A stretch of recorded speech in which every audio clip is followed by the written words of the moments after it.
I come from an old military family. My father and all his brothers were all military men. And I guess living the life of a military brat is what got me interested in this lifestyle. So I began the adventure travel business, I think, about 25 years ago, or rather 27 years ago. Next year, TigerPaws Adventures, the company I founded, will be 25 years.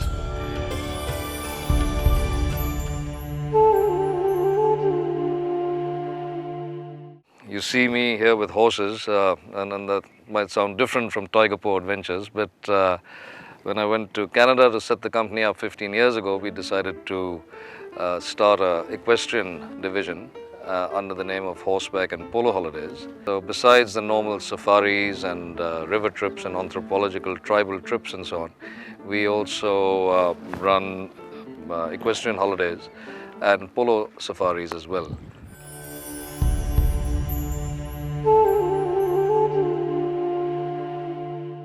And with regards to the horseback holidays, we actually, what you see here are polo thoroughbreds for our polo safaris.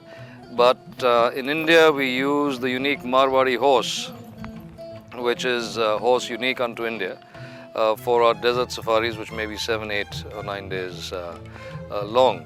And this, the famous trips to the Pushkar cattle fair and other tribal fairs in the desert in Rajasthan is where we use the Marwari horse for horseback safaris in the desert.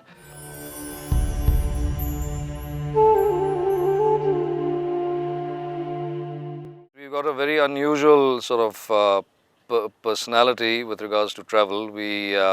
And we've been deeply involved in ecotourism since the last 20 odd years ago.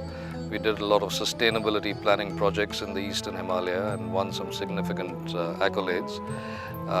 And as a result of that, we have other projects such as the Spashram project and working with villagers, and even our desert equestrian programs are designed to try and have a trickle-down effect so that we use local stakeholders for participating in our equestrian safaris rather than have an independent ownership which just takes the money in and out of the region. And then in other trips we have anthropological tours and so on. And what is unique, I feel, is that the riding holiday component, because of our other trips and other background in the tribal trips and the ecotourism, the equestrian trips are able to give an added dimension to the visitor who's visiting for riding holidays, which is not always possible with other equestrian outfitters.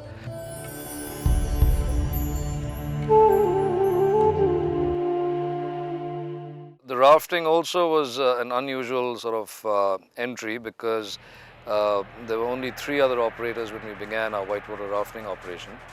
That was in about 1988 or so.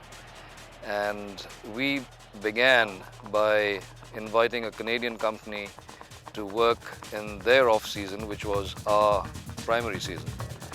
And the result was we, unlike other operators which had learned the American system of rafting with an oar rig, we began the Canadian pattern of working primarily with a paddle raft, which was much more adventure and a lot more spills. That operation began on the Upper Ganges, and then we ended up doing a couple of first descents for the Indian Army in the northeast of India on what is called the International Tri-Junction next to Arunachal and Burma and China, and a number of other first descents.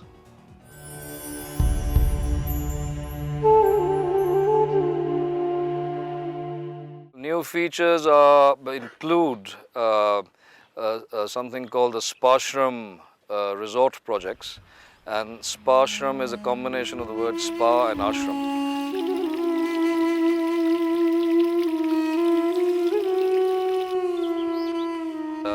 Takes advantage of both the modern concept of spa and the old concept of ashram.